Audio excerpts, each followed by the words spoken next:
வணக்கம். கேள்விக்களம் நிகழ்ச்சிக்கு உங்களை வரவேற்கிறோம். இது மக்களின் மேடை. நாடாளுமன்ற தேர்தலுக்கான நாள் நெருங்குற சூழல்ல தலைவர்களுடைய பரப்புரை அப்படிங்கிறது அனல் பறக்க ஆரம்பிச்சிருக்குது. குறிப்பாக பிரதமர் மோடியை பொறுத்த வரைக்கும் தேசம் முதல்ல அப்படிங்கிற ஒரு முழக்கத்தோட பல இடங்களில் தொடர்ந்து பிரச்சாரத்தை மேற்கொண்டுட்டு இருக்காரு. இந்தியா கூட்டணி மேலே ஒரு கடுமையான விமர்சனத்தை பிரதமர் மோடி முன் வச்சிருக்காரு. கமிஷனுக்காக தான் எதிர்க்கட்சிகள் எல்லாம் ஒன்று சேர்ந்து இந்தியா கூட்டணியை உருவாக்கி இருக்குது அப்படின்னு சொல்லிட்டு ஒரு விமர்சனம் தான் மோடி வைக்கக்கூடிய விமர்சனமாக இருக்குது போகிற இடங்கள் எல்லாம். தமிழ்நாட்டை எடுத்துக்கிட்டோம் அப்படின்னு சொன்னால் முதலமைச்சர் மு.க.ஸ்டாலினோட பரப்புரையில் பாஜகவை எந்த அளவுக்கு விமர்சனம் செய்கிறாரோ அதே அளவுக்கு அதிமுக மீதான விமர்சனமும் ரொம்பவே கடுமையாக இருக்குது. முதலமைச்சர் போகிற இடங்களெல்லாம் சொல்லக்கூடிய ஒரு விஷயம் எடப்பாடி பழனிசாமியை பற்றி சில விஷயங்களை பகிர்ந்துக்கிறாரு. பச்சை துண்டை போட்டுக்கிட்டு விவசாயிகளுக்கு பச்சை துரோகம் செஞ்சவர் எடப்பாடி பழனிசாமி. அவர் தன்னை ஒரு விவசாயி அப்படின்னு சொல்லிக்கிறாரே தவிர அவர் விவசாயி இல்லை, விஷவாயு அப்படின்னு சொல்லி கடுமையான தாக்குதலை மேற்கொள்கிறாரு முதலமைச்சர் மு.க.ஸ்டாலின்.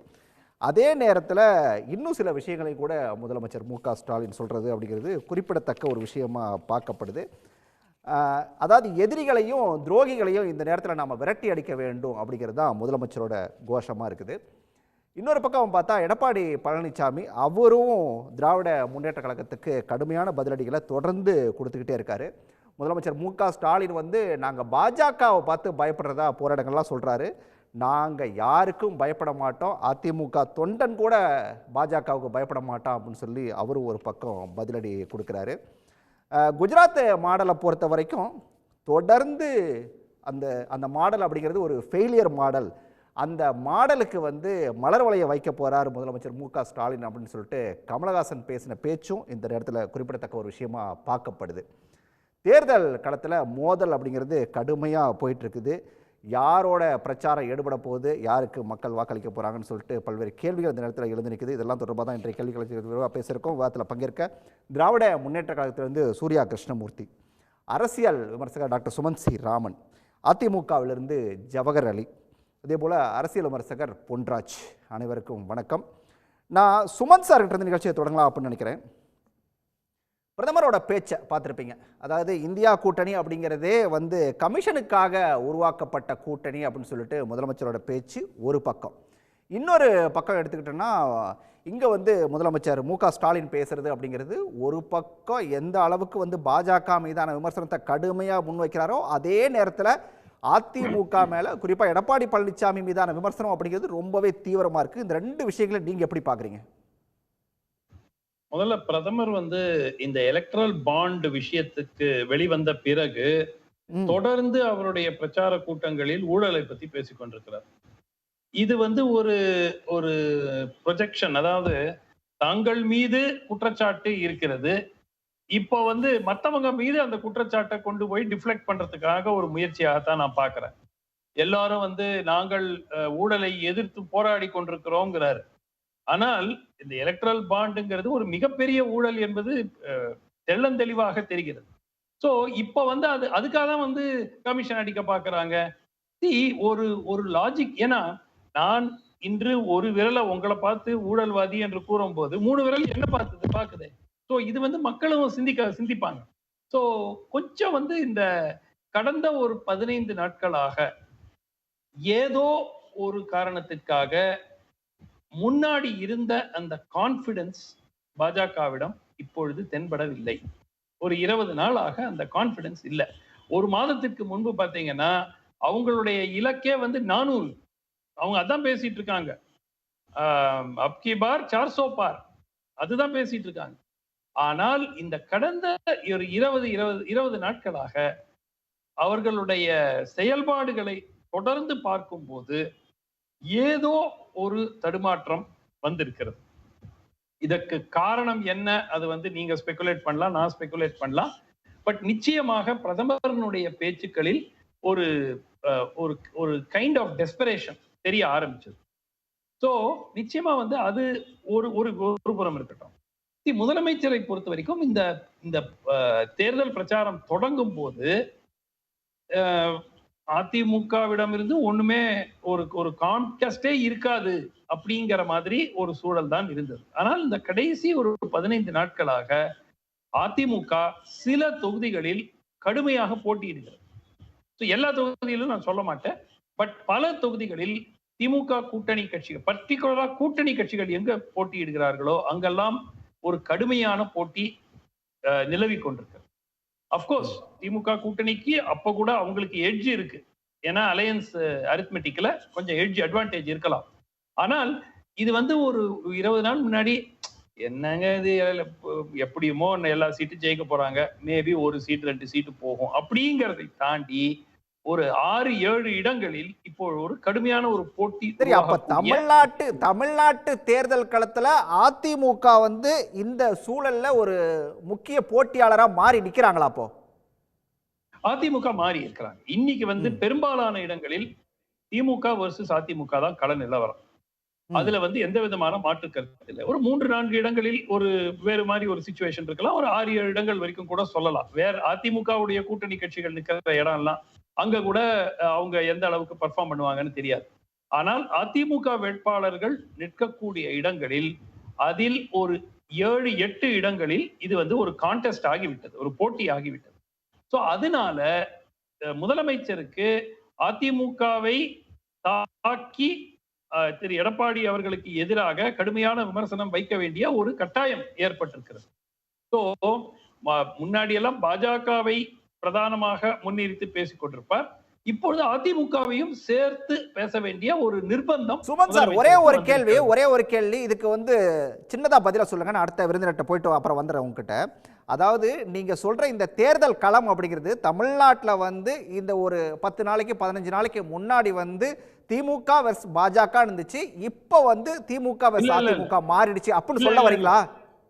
இல்ல, திமுக வெர்சஸ் நோபடின்னு இருந்துச்சு. சரி, திமுக வெர்சஸ் யாருமே இல்ல, இது வெறும் ஒரு ஃபார்மாலிட்டி தான் இந்த தேர்தல் அப்படிங்கிற மாதிரி இருந்தது.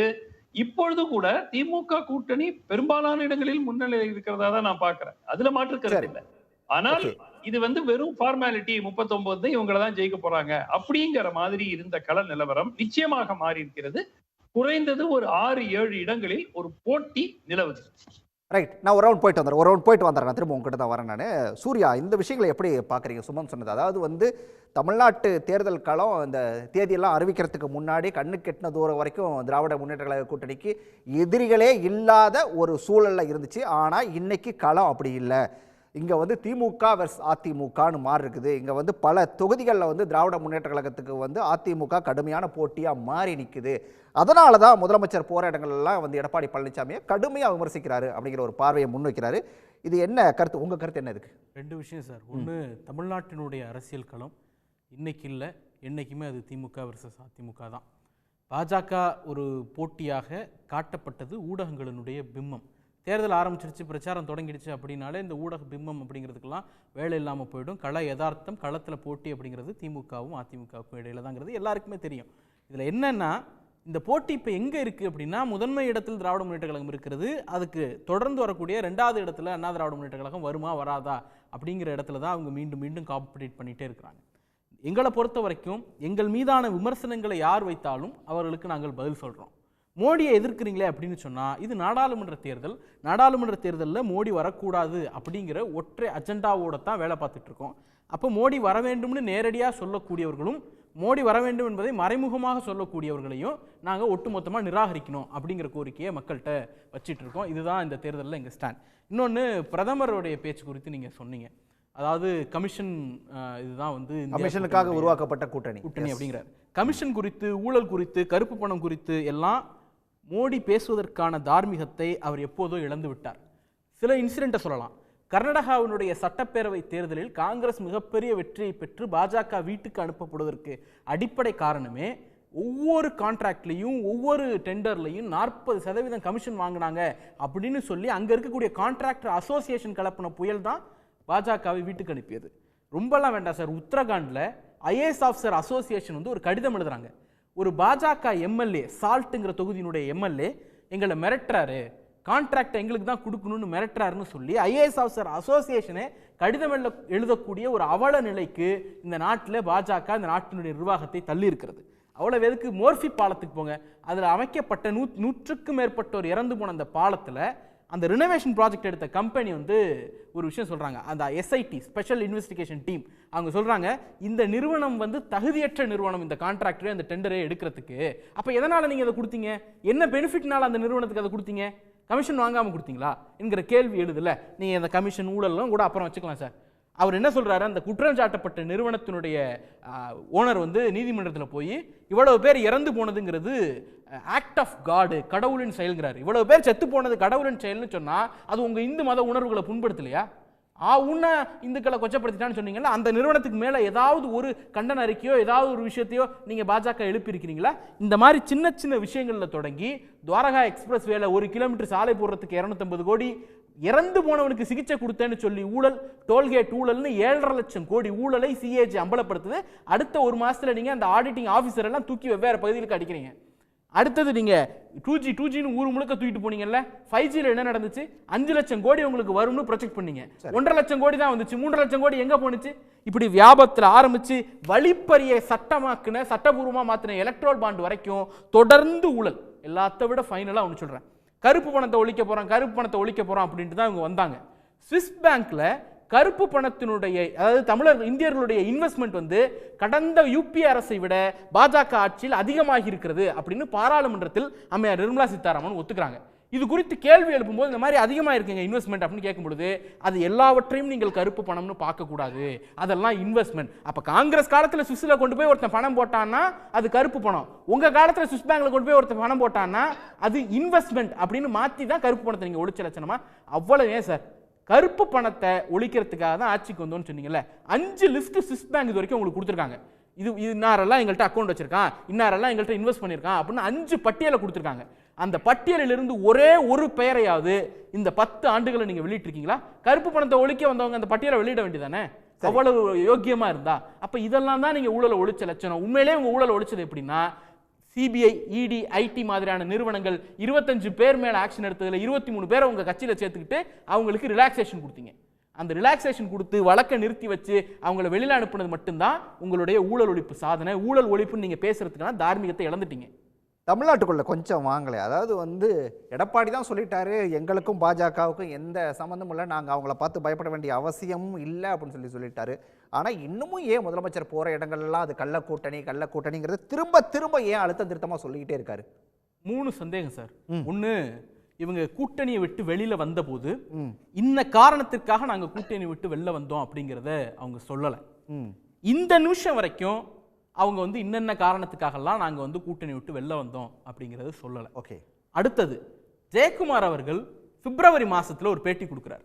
நாங்க தேர்தலில் 10 ஆண்டு கால பாஜகவினுடைய தோல்விகளையும் துரோகங்களையும் முன் வச்சு பிரச்சாரம் பண்ணுவோம்னுட்டு. தேர்தல் வந்தா பண்ணுவாங்கன்னு நினைச்சோம், கூட்டணி அமைஞ்சா பண்ணுவாங்கன்னு நினைச்சோம், டேட் அனௌன்ஸ் பண்ண பிறகு பண்ணுவாங்கன்னு நினைச்சோம், பிரச்சாரம் ஆரம்பிச்ச பிறகு பண்ணுவாங்கன்னு நினைச்சோம். இதுவரைக்கும் தமிழ்நாட்டிற்கு பாஜக இந்த துரோகத்தை செய்திருக்கிறது, தமிழ்நாட்டிற்கு மோடி இந்த கேடை விளைவித்திருக்கிறார் அப்படின்னு ஒரே ஒரு குற்றச்சாட்டை நேரடியாக மோடியை நோக்கியோ பாஜகவை நோக்கியோ எடப்பாடி பழனிசாமி அவர்கள் வைத்திருக்கிறாரா? அவ்வளவுலாம் வேண்டாம். இவங்க அம்மையார் பெயரை நாகை மீன்வள பல்கலைக்கழகத்துக்கு வைக்கணும்னு இவங்க போட்ட பில்ல சட்டமன்றத்திலையும் நீதிமன்றத்திலையும் போராடி அனுப்பியது திமுக அரசு. அந்த பில்ல ரிட்டர்ன் பண்றாங்க குடியரசுத் தலைவர் ஒன்றிய உள்துறை அமைச்சகத்தினுடைய பரிந்துரையின் பேர்ல. அந்த ஒன்றிய உள்துறை அமைச்சரையோ அமைச்சகத்தையோ பிரதமர் மோடியையோ இது குறித்து ஒரே ஒரு கேள்வியை, மக்கள் பிரச்சனைலாம் அப்புறம் விடுங்க, அவங்க மீன்வள பல்கலைக்கழகத்துக்கு ஜெயலலிதா அவர்களுடைய பெயரை வைக்கணும்னு அவங்க போட்ட பில்லை நிராகரித்த ஒன்றிய மோடி அரசை எதிர்த்து ஒரே ஒரு கேள்வி கேட்டிருப்பாங்களா? அப்ப இதனால தான் சொல்றேன் அது கள்ள கூட்டணி அப்படி. ரைட். ஜவஹர்லால்கிட்ட கேட்டுரும் இதற்கான பதில. ஜவஹர்லால் முதலமைச்சர் மு.க. ஸ்டாலின் பேசிட்டு இருக்கிறத நீங்களும் கூட கேட்டிருப்பீங்க. இவர் ஒரு 3 காரணங்களை சூர்யா கிருஷ்ணமூர்த்தி வந்து குறிப்பிட்டு கேட்டார். ஏன் இது வரைக்கும் பாஜக மீதான விமர்சனத்தை கடுமையாக எந்த இடங்கள்லையுமே எடப்பாடி பழனிசாமி முன்வைக்கல, அதுதான் எங்களுடைய சந்தேகத்துக்கு காரணம் அப்படின்றாரு. என்ன காரணத்துக்காக வெளியில் வந்தீங்கிறது இது வரைக்கும் தெளிவாக சொல்லலை அப்படின்னு சொல்லி அவர் குறிப்பிட்றாரு. என்ன சார், நீங்கள் என்ன சார் சொல்கிறீங்க இதுக்கு? அதாவது திமுக காரவங்களுக்கு பொறுத்த வரைக்கும் முதலமைச்சருக்கும் வந்து ஒரு பயம் வந்துருச்சு. அதாவது ஒரு பதட்டம் அவருடைய வார்த்தைகளில் பேச்சுக்களில் தெரிகிறதுனால, அதாவது வந்து நேரடியாக அதிமுக ஆட்சி காலத்தில் இந்தந்த திட்டங்களில் தவறு நடந்திருக்கு, இவ்வளவு ஊழல் நடந்திருக்குது, இது போன்ற மக்கள் பிரச்சனையை தீர்க்கலைங்கிற ஒரு குற்றச்சாட்டாக தான் ஒரு முதலமைச்சர் சொல்லுவாங்கன்னு பேர். ஆனால் இவர் வந்து அரசியலுடைய அநாகரிகமான வார்த்தைகளை பயன்படுத்தி அமாவாசை எடப்பாடி இதெல்லாம் ஒரு முதலமைச்சர் பேசக்கூடிய பேச்சாண்டா உண்மையிலே மனசு ஒரு முதலமைச்சர் இப்படியெல்லாம் பேசுவாங்களாங்கன்னு நினைக்கும் போது தமிழ்நாட்டினுடைய முதலமைச்சர் இப்படியெல்லாம் பேசுவார்.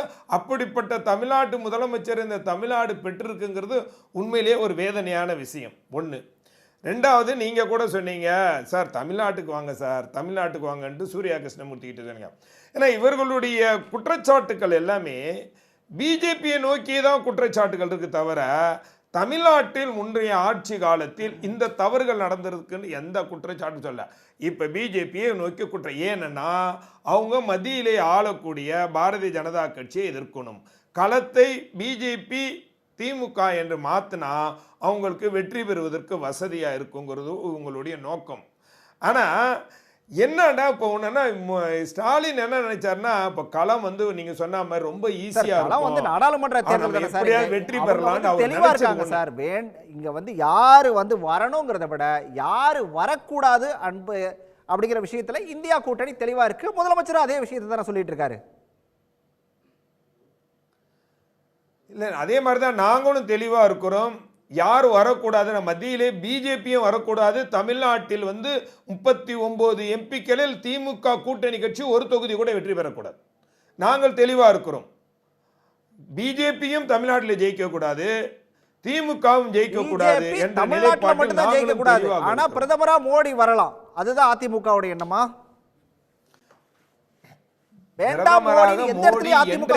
வரவே கூடாது என்பதிலே சார் நீங்க எத்தனை முறை சார் சொல்றது? நீங்க வந்து அதாவது உங்கள் போன்ற ஊடகங்கள் ஒரு முதலமைச்சர் இன்றைய எதிர்கட்சி தலைவர் அவர் வந்து தெளிவாக உறுதியாக சொல்றாரு, மத்தியிலே ஆளக்கூடிய பாரதிய ஜனதா கட்சியும் மாநிலத்தில் இருக்கக்கூடிய திமுகவும் மக்கள் விரோத கொள்கையில் கடைபிடிக்கிறாங்க, அதனால் 2 பேருமே ஆட்சிக்கு வரக்கூடாது என்பதை தெளிவாக சொல்லிட்டாரு. அதை மீண்டும் மீண்டும் என்ன தெரியுமா, அதாவது ஒவ்வொருத்தவங்க பேசுறதுல ஸ்டைல் இருக்கும். உங்களுடைய ஸ்டைலில் பேசணும்னு சொன்னால் அநாகரிகமாக வார்த்தைகளை பேசி நீங்கள் மோடியை திட்டணும்னு நினைக்கிறீங்க. அதெல்லாம் எங்கள் தலைவர் செய்ய மாட்டார். நாகரிகமான வார்த்தைகளை விமர்சனம், முதலமைச்சரே நாகரிகமான வார்த்தைகள் தான் விமர்சனம் பண்ணுறாரு சார். அதாவது ஒரே ஒரு விஷயம் சொல்கிற கேட்டுங்க, இன்னைக்கு பிரச்சனை என்னடா, நீங்கள் தான் 38 எம்பிக்கள் இருக்கிறீங்க. இப்போ பிரச்சனை இந்த 38 எம்பிக்கள் பாராளுமன்றத்தில் தமிழ்நாட்டு உரிமையை என்ன கொண்டு வந்திருக்காங்க? நிதியை கொண்டு வந்திருக்காங்களா? நீட் ரத்து செஞ்சிருக்காங்களா? காவிரி உரிமையை மீட்டெடுத்திருக்காங்களா? கச்சத்தீவை கொண்டு வந்திருக்காங்களா? கல்வியை பொதுப்பட்டியலுக்கு இருந்து மாநில பட்டியலுக்கு கொண்டு வந்திருக்காங்களாங்கன்னா இல்லை. அப்போ ஏற்கனவே தேர்ந்தெடுக்கப்பட்ட இந்த எம்பிக்களால் தமிழ்நாட்டுக்கு எந்த பிரயோஜனமும் இல்லை அப்படின்னு நாங்க தெளிவா சொல்லி களத்தை திமுக அண்ணா திமுக இதெல்லாம் ஒன்றிய அரசை நோக்கி நீங்க எழுப்ப வேண்டிய குரல், அதை எழுப்பலங்கிறத தான் இவங்க திரும்ப திரும்ப கேட்கறாங்க சார். நாங்க தான் சொல்றோம் சார், மோடி வரமாட்டார் சார், தெளிவா சொல்றோம் சார், மோடி வரமாட்டாரு. நீங்க உங்களுக்கு ஏன் பயம், மோடி மேல அச்சம் வருது? நீங்க சார் 2 விஷயம் சார். நீங்க நான் கேட்கிறேன், எனக்கு மீண்டும் மீண்டும் ஒரே ஒரு வார்த்தை, நீங்க மோடியை வந்து ஒரு மாநில அமைச்சர் உதயநிதி வந்து போய் மோடியை போய் நேரடியாக சந்திக்கிறாரு. அப்போதான் உங்களுக்கு அந்த கள்ள உறவா நல்ல உறவாங்கிறத பற்றி தெரிய மாட்டேங்குது. முரசொலியில் முழு பக்க விளம்பரத்தை கொடுத்து உதயநிதி ஸ்டாலின் மோடி பெரிய புகைப்படம்லாம் கொடுத்து விளம்பரம் கொடுக்குறீங்க. அதுக்கு அப்பெல்லாம் கள்ள உறவா நல்ல உறவு பற்றி தெரிய மாட்டேங்குது. இந்த கேலை இந்தியாவுக்கு மோடி அழைச்சிட்டு வந்து நீங்க இல்லாத ஆட்டம் ஆடினீங்க. அதை விட முக்கியமா ஏர்போர்ட்ல போய் நின்றீங்க. எது அபிஷியலா சார்? அபிஷியலா வந்தா நான் என்ன கேட்கிறேன், வெள்ளை கொடி எதுக்கு பிடிச்சிட்டு போனீங்க? ஏன் முன்னாடி எல்லாம் கருப்பு கொடி காட்டின, கருப்பு கொடியும் கருப்பு பலூனை விட்ட நீங்க கட்சி ரீதியாக கூட நீங்க ஒரு அமைச்சரவை மூலியமா நீங்க எதுவும் பண்ண வேணாம். கட்சி ரீதியாக ஏன் கூட்டணி கட்சிகள் காங்கிரஸ் கம்யூனிஸ்ட் போன்றவர்களே கூட எப்பா நீங்க காட்டுங்க, நாங்க தான் அமைச்சரவையில் இருக்கிறோம், காட்டக்கூடாது. அதையா ஒரே ஒரு கேள்வி அண்ணா, ஒரே ஒரு கேள்விண்ணே அண்ணா, ஒரே ஒரு கேள்வி. உங்க இதுபடி நாங்க வெள்ளக்கூடிய தூக்கிட்டோம் அப்படிங்கறத நீங்க உங்க சொல்றது படியே வச்சுப்போம்னு வச்சுக்கோங்களேன். நீங்க தான் கூட்டணி விட்டு வெளில வந்துட்டீங்கல்ல, 10 ஆண்டு கால துரோகத்தை அம்பலப்படுத்த போறோம்னு அமைச்சர் ஜெயக்குமார் பேட்டி கொடுத்தார்ல, அதன் பிறகு உங்களுடைய தலைவரை சொந்தம் கொண்டாடினார்ல மோடி, அதை எதிர்த்து கூட உங்களால கேள்வி கேட்க முடியலனே. ஏன் நாங்க தூக்கலன்னு நீங்க தூக்கலாம்ல, கோ பேக் மோடி நீங்க சொல்லலாம்ல, கருப்பு கொடியை நீங்க தூக்கலாம்ல, அதை உங்களால செய்ய முடியாது, பயப்படுறீங்க. சார் எந்த அளவுக்குன்னா நாங்க எப்படிங்க மோடி எதிர்க்க முடியும்னு கேட்பதுதான் உங்க தலைவருடைய அவ்வளவு பெரிய.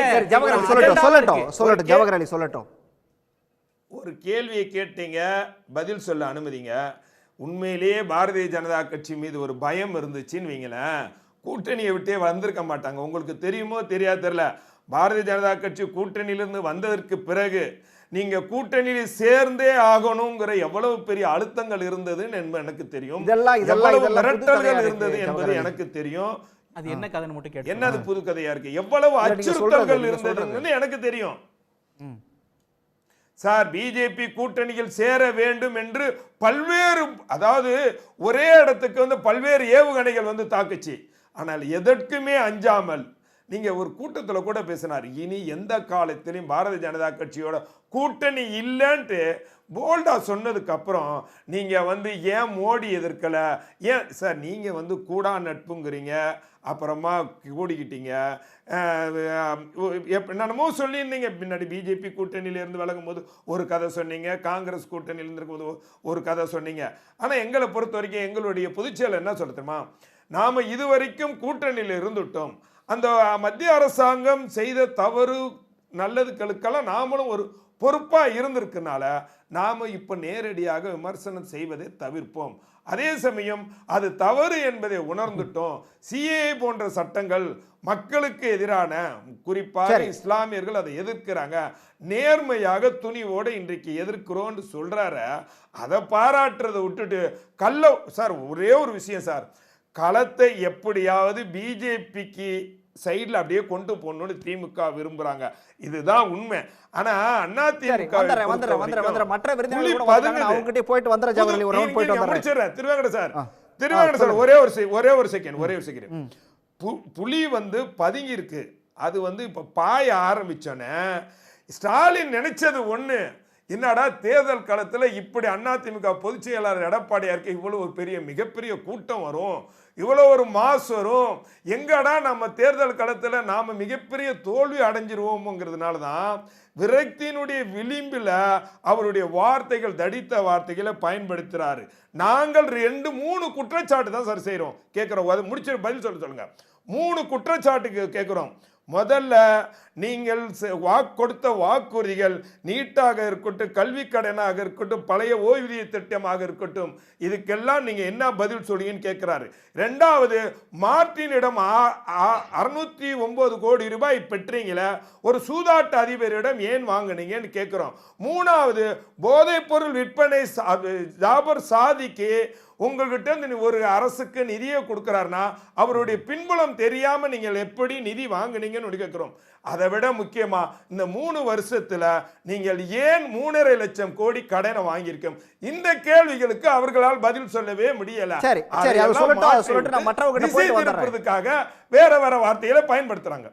மே 14 இயக்கத்திலிருந்து திருமுருகன் காந்தி இணைஞ்சிருக்காரு. வணக்கம் திருமுருகன் காந்தி சார். நான் பொன்ராய் சாரோட கருத்தை கேட்டு உங்ககிட்ட வந்துடுறேன். பொன்ராய் சார், இவர் ஜவஹர் அலி முன் வச்ச பார்வைகளை நீங்க கேட்டீங்க. இப்போ வந்து அதிமுகவை பார்த்து திமுகவுக்கு ஒரு பயம் வந்துருச்சு, அதனால தான் முதலமைச்சர் மு.க. ஸ்டாலின் வந்து போராட்டங்கள் எல்லாம் கடுமையான விமர்சனங்களை வந்து அதிமுக மேல முன்வைக்கிறாரு அப்படிங்கிற ஒரு பார்வையை அவர் முன்வைக்கிறார் சார். அப்படிதான் இருக்குதா கள சூழல்? அதாவதுங்க, பிஜேபியை எதிர்க்கணும் அப்படின்னா அதிமுகவை சேர்த்து தான் எதிர்க்க முடியும். ஏன்னா இங்கே வந்து அதிமுக வந்து எடப்பாடி அவர்கள் பிஜேபியை எதிர்க்காத வரை, இதுவரை எதிர்க்கல, அவர் இதுவரை எதிர்த்து பேசலை, இதுவரை எதிர்த்து அந்த சித்தாந்தத்தை எதிர்த்து ஒரு தேர்தல் பிரச்சாரத்தில் கூட அவர் பேசலை. அப்படி இருக்கும் பொழுது அவர் வந்து ஜூன் 4ஆம் தேதி ஒருவேளை இது நடக்காது, ஒருவேளை பிஜேபி ஜெயித்து விட்டது, அதிக பெரும்பான்மை தொகுதியில் ஜெயித்திருச்சுன்னு வச்சுக்கோங்க. அப்போ முதல் நாளாக பிஜேபி ஆதரிப்பது எடப்பாடி பழனிசாமியாக தான் இருக்கும். இதை மாற்ற முடியுமா? இதை வந்து ஏதாவது கொஸ்டின் பண்ண முடியுமா? இதுதான் இன்றைக்கி தமிழக மக்கள் வந்து எடப்பாடி பழனிசாமி அவர்கள் மேல் வைத்திருக்கக்கூடிய ஒரு அபிப்பிராயம், ஒரு கணிப்பு. எனவே தான் பிஜேபி இங்கே வந்து வலிமையான கட்சி இல்லை. பிஜேபியை நம்ம ஆல் இந்திய அளவில் எதுக்க வேண்டிய சூழல் முதல்வர் ஸ்டாலின் அவர்களுக்கு இருக்கிறது. ஆனால் தமிழகத்தில் பிஜேபியை எதுக்கணும்னா அதிமுகவை எதிர்த்து ஆகணும், வேறு வழி இல்லை. ஏன்னா பிஜேபியும் அதிமுகவும் சீக்ரெட் அண்டர்ஸ்டாண்டிங்கில் இருக்காங்க அப்படின்றத எடப்பாடி அவர்களே சொல்கிறாங்க. அப்போ டாடியா லேடியான்னா எனக்கு டாடி தான், எங்களுக்கு டாடி தான் அப்படின்னு சொன்னவர் தான் ராஜேந்திர பாலாஜி. அவர் அது உங்கள்கிட்ட கொடுத்த பேட்டியிலே என்ன சொன்னார்? மோடி தான் வருவார், எங்களுக்கு அவர் மேலே ஒரு சாஃப்ட் கார்னர் இருக்குது, உங்கள்கிட்ட கொடுத்த பேட்டியில் என்ன சொன்னார் அவர்? அப்போ இவர்கள் அனைவருமே வந்து அண்ணாமலையை தான் இவர்களுக்கு பிடிக்கவில்லையே தவிர மோடி மீது பக்தியோடு இருக்காங்க, அன்போடு இருக்காங்க. அவர் என்ன சொன்னாலும் கேட்பாங்க. அது எலெக்ஷன் முடிஞ்ச பிறகு அது வெளிப்படும். இதை மக்கள் நம்ப தயாராக இல்லை. எனவே எடப்பாடியை எதிர்ப்பது திமுக தலைவரது தலையாய கடமையாகத்தான் நான் பார்க்கிறேன். சரி சரி, திருமுருகன் காந்தி சார், தொடர்ந்து களத்துல தேர்தல் களத்துல பாஜகவுக்கு எதிரான பரப்புரையை சார் ஜவஹர் அலி சார், தொடர்ந்து பாஜகவுக்கு எதிரான பரப்புரையை தேர்தல் களத்தில் தொடர்ந்து மே 14 இயக்க சார்பாக மேற்கொண்டுட்டு இருக்கீங்க. என்ன சார் கள சூழல், என்ன பாக்குறீங்க, என்ன மாதிரியான பிரச்சாரத்தை வந்து தொடர்ந்து முன் வச்சிட்டு இருக்கீங்க? கடந்த ஒரு வாரமாக தேர்தல் பரப்புரை மேற்கொண்டிருக்கிறோம். அதில் பாஜகவை வீழ்த்த வேண்டும் என்கின்ற முழக்கத்தை முன்வைத்து வீழட்டும் பாஜக வெல்லட்டும் தமிழ்நாடு அப்படிங்கிற முழக்கத்தின் அடிப்படையில் பல்வேறு ஊர்களுக்கும் தொகுதிகளுக்கும் சென்று வந்துட்டு இருக்கோம். இன்றைக்கு நான் திருச்சியில் இருக்கின்றேன். எல்லா இடங்களிலுமே மக்களிடத்துல ஒரு பாஜக மீதான ஒரு வெறுப்பை நான் பார்க்க முடிகிறது, கோபத்தை பார்க்க முடிகிறது.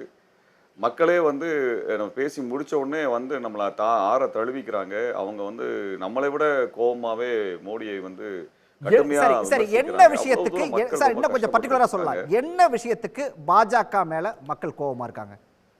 நீங்க இப்ப திருச்சியில போயிருக்கீங்க, அங்க இருந்தே சொல்லுங்க. அடிப்படையா வந்து விலைவாசி உயர்வு. இந்த விலைவாசி உயர்வினுடைய அடிப்படை காரணமே பெட்ரோல், டீசல், கேஸ் விலை உயர்வு. எதுவுமே தமிழ்நாட்டுக்கு எதுவுமே அவங்க செய்யாதது. இந்த கஜா புயல், ஒக்கி புயல், வர்தா புயல், நிவர் புயல், சென்னை வெள்ளம், டெல்டாவினுடைய வறட்சி, இது எதுக்குமே வந்து மக்களை வந்து அவர் சந்திக்காதது, நிவாரண தொகை கொடுக்காமல் போனது, காவிரி உரிமை வாரியம் அமைக்காத பொழுது நடந்த அந்த கர்நாடகாவுக்கு ஆதரவாக மோடி நடந்து கொண்டது, இப்படி தமிழ்நாட்டுக்கு எதிராகவே தொடர்ச்சியாக இருந்துட்டு இருக்கிறத மக்கள் ஒன்றும் மறக்கவே இல்லை. அப்போ அதெல்லாம் வந்து மக்களிடத்துல கடுமையான கோபமாக வெளிப்படுகிறத நான் பார்க்குறேன். ஏன்னா எங்களை போன்ற அமைப்புகள் வந்து நாங்கள் எதுவும் கட்சி சார்பற்ற நிலையில தான் நாங்கள் பிரச்சாரம் செய்கிறோம். அந்த இடத்துல நாங்கள் வெளிப்படையாக பார்க்க முடிகிறது. மோடியின் மீதும் அந்த பாஜகவின் மீதான ஒரு கோபத்தை கடந்து ஒரு வெறுப்பை வந்து நம்ம வந்து மக்களிடத்துல பார்க்க முடியுது. அவர்கள் இப்போ நாங்கள் மக்களிடத்துல நாங்கள் தேர்தல் பிரச்சாரத்தின் பொழுது நன்கொடை கேட்கும்போது அவர்களாகவே முன் வந்து நன்கொடைகளை எங்களுக்கு கொடுக்குறாங்க. அந்த நன்கொடை வைத்து நாங்கள் பிரச்சாரத்தை மேற்கொள்கின்றோம். அப்படி வந்து ஒரு மோடிக்கு எதிரான ஒரு பெரிய எதிர்ப்பலையை வந்து தமிழ்நாட்டிலே பார்க்க முடிகிறது. இந்த மோடி எதிர்ப்பலையை வந்து அவங்க சிதறடிக்கணும் அப்படிங்கிறது பாஜகவினுடைய திட்டமாக இருக்கிறதையும் நம்ம பார்க்கணும். நம்ம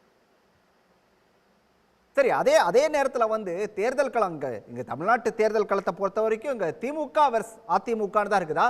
அதிமுகவுக்கான செல்வாக்கு ஏதாவது கொஞ்சம் கூடி இருக்கு அப்படி எதுவும் பாக்குறீங்களா?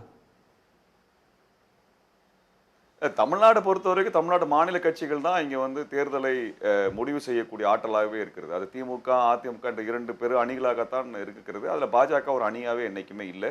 இன்னும் சொல்லப்போனால் நான் பார்த்த இந்த இடத்துல எங்கேயுமே பாஜகவினுடைய பிரச்சார வாகனத்தை கூட நான் வந்து பெருசாக நாங்கள்லாம் யாருமே பார்க்கல. நாங்கள் எல்லாரும் கிட்டத்தட்ட பல தொகுதிகளில் வேலை செய்கிறோம். எங்கேயுமே பாஜக வாகனங்கள் போனதாவோ அது பிரச்சாரம் நடக்கிறதாவோ நாங்கள் எங்கேயுமே பார்க்கல. அவர்கள் வந்து ஏதோ ஊடகங்களில் அவர்களுக்கு இருக்கக்கூடிய வலிமையை பயன்படுத்தி அவர்கள் ஊடகங்களுடைய சில பேட்டிகளை கொடுக்கறதா பார்க்க முடியுத வழியே நாங்கள் களத்தில் அவங்கள பிஜேபி எங்கேயுமே நாங்கள் பார்த்த மாதிரி தெரியல. அதிமுகவை பொறுத்த வரைக்கும் வந்து அதுவும் வந்து மக்கள் வந்து மறக்கலை. அதாவது என்னன்னா அதிமுக கட்சியை உடைச்சதே வந்து பிஜேபி தானே. இன்றைக்கு வந்து 3 அணிகளாக அதிமுக மாறினதுக்கான காரணமே வந்து பிஜேபி தானே. அந்த பாஜகவை வந்து வேற எந்த கட்சியையும் விட தீவிரமாக எதிர்த்திருக்க வேண்டியவர்கள் அதிமுகவினர் தான். ஜெயலலிதா அம்மையார் சிறையில் கொண்டு போனது நரேந்திர மோடி அரசு தான். நாங்கள் வெளிப்படையாகவே நான் மே 14 சரவணம் குற்றச்சாட்டு வச்சோம்.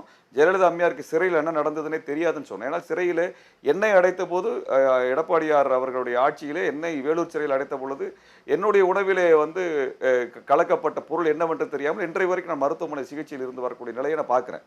அதே போல் பெங்களூர் சிறையிலிருந்து வந்து ஒரு 10 மாதத்தில் அவருடைய ஜெயலலிதா அம்மையாருடைய உடல்நிலை மிக மோசமடைந்து அவர் இறந்து விடுகிறார். அப்படிப்பட்ட ஒன்று வரும்பொழுது நீங்கள் பாஜகவின் மீது ஆனால் ஒரு கேள்வியையும் கோபத்தையும் எழுப்பியிருக்க வேண்டியவர்கள் அதிமுகவினர். ஜெயலலிதா அம்மையாரினுடைய மறைவிற்கு பிறகு அந்த கட்சி 3ஆக உடைக்கப்படுகிறது. 3 அணிகளாக அவங்க நிற்கிறாங்க. அவங்க அதிலிருந்து 2 முதலமைச்சர்களும் தனித்தனி அணியாக எதிரெதிர் அணியாகவே நிற்கிறத நம்ம வந்து பார்க்குறோம். இப்படிப்பட்ட ஒரு மோசமான சிதைவை சந்தித்தது அதிமுக தான். ஆனால் அந்த அதிமுக வந்து பாஜகவை எதிர்த்து பேசுறதையோ, நாங்கள் பாஜகவை ஆட்சிக்கு வரமாட்டோம், வரவிட மாட்டோம், தடுக்கிறோம் அப்படிங்கிற மாதிரி எங்கேயும் பேசுறத பார்க்க முடியல. அதிமுகவினுடைய ஆட்சியில் எல்லா இடங்களிலும் பாஜகவும் ஆர்எஸ்எஸும் தங்கள் அதிகார மையங்களை நிறுவனாங்க, எல்லாத்தையும் ஆக்கிரமிச்சாங்க. அப்படிப்பட்ட ஒரு சீரழிவான ஒரு சூழ்நிலையை வந்து நாங்கள் காலத்தில் பார்த்தோம். எடப்பாடியார் ஆட்சி காலத்தில் என் மீது 47 வழக்குகளை அவங்க வந்து பதிவு செய்தாங்க, 4 தேச துரோக வழக்குகளை பதிவு செய்தாங்க. காரணம், காவிரி உரிமைக்காக நாங்கள் போராடியதற்காகவும், ஸ்டெர்லைட்டுக்காக போராட்டம் நடத்தியதற்கு, ஜல்லிக்கட்டுக்காக போராட்டம் நடத்தியதற்கு, ஈழத்தமிழர்களுக்காக போராட்டம் நடத்தியதற்கு, இப்படி எண்ணற்ற உரிமைகளுக்காக நாங்கள் வந்து யார் பாஜகவினுடைய கொள்கையில் எதிர்த்து தான் போராட்டம் பண்ணோம். ஆனால் அதற்காக எடப்பாடியார் அவர்களுடைய ஆட்சி வந்து எங்கள் மீது வழக்குகளை ஏவியது, சிறையில் அடைத்தது, சித்திரவதை பண்ணது, குன்று சட்டத்தை போட்டது, தேச துரோக வழக்குகளை போட்டது, விஏபிஏ வழக்குகளை போட்டது. இது எல்லாமே அவர் ஆட்சியில் தான் நடந்தது. அதை குறித்து அவர் எதுவுமே பேசவே இல்லையே. அது குறித்து அவர் எந்த இடத்துல வருத்தம் தெரிவிக்கவே இல்லையே. ஸ்டெர்லைட்டில் நடந்த துப்பாக்கி சூடு எனக்கு தெரியலன்னு நான் சொன்னார்கள், அதுக்கு இது வரைக்கும் வருத்தம் தெரிவிச்சதான் நான் வந்து பார்த்ததே கிடையாது. அவர் கூட்டணி தர்மத்திற்காக பாஜக சொன்னதெல்லாம் நாங்கள் ஏற்றுக்கிட்டோம் அப்படின்னு ரொம்ப யதார்த்தமாக பேசுகிற மாதிரி பேசுகிறாரு. ஓட்டு வாங்கின தர்மத்துக்கு நீங்கள் என்ன பண்ணீங்க? ஓட்டு வாங்கின தர்மத்துக்கு என்ன பண்ணீங்க? ஓட்டு நாங்கள் தானே போட்டோம். உத்தரப்பிரதேசக்காரன், பீகார்காரன், குஜராத்காரன் அவங்களுக்கு ஓட்டு போட்டோம். நாங்கள் தானே ஓட்டு போட்டோம். தமிழ்நாட்டு மக்கள் தானே ஓட்டு போட்டாங்க. ஜெயலலிதா அம்மையாருக்கு தானே ஓட்டு போட்டாங்க. அதையெல்லாம் வாங்கிட்டு நீங்கள் தமிழ்நாடு மக்களுக்கு எதிராக, இஸ்லாமியர்களுக்கு எதிராக எத்தனை வேலை செய்யுங்க. சிஏஏ போராட்டத்தின் பொழுது இஸ்லாமிய பெண்கள் மீது நீங்கள் வந்து வண்ணாரப்பேட்டையில் உங்கள் காவல்துறை ஏவுனது பொழுது என்ற இரவு முழுவதும் தமிழ்நாட்டில் எல்லா சாலைகளிலுமே வந்து இஸ்லாமிய பெண்கள் சாலையை மறிச்சதுனால தானே அந்த போராட்டம் பெரிய அளவுக்கு நகர்ந்தது. தமிழ்நாடு முழுவதும் எத்தனை இடங்களில் போராட்டம். அன்னைக்கு ஷாகின் பாங்கிற போராட்டம் நான் கிட்டத்தட்ட நாங்களே 70 கூட்டங்களில் வந்து தமிழ்நாடு முழுக்க பேசியிருக்கோம். அன்றைக்கு அந்த போராட்டத்தின் பொழுது, இஸ்லாமியர்கள் நடத்திய போராட்டத்தின் பொழுது அவர்கள் மீது கடுமையான ஒடுக்குமுறை ஏவியது எடப்பாடியார் அரசு. அதை எப்படி மறந்துட முடியும்? நீ கூட்டணி தர்மத்திற்காக சிஐஏல ஓட்டு போட்டு வந்துட்டு, நான் வந்து கூட்டணி தர்மத்திற்காக இஸ்லாமியர்களை அடித்து நொறுக்குவதும் அவர்களை முடக்கியதுமான வேலையை செய்தது யார்? எடப்பாடியார் அரசு தானே. அந்த மக்கள் உங்களுக்கு சாதாரண ஓட்டு போட்டாங்க. அந்த கூட்டணி தர்மத்துக்காக பேசிய நீங்கள் ஓட்டு போட்ட தர்மத்திற்காக இஸ்லாமிய மக்கள் என்ன செஞ்சீங்க?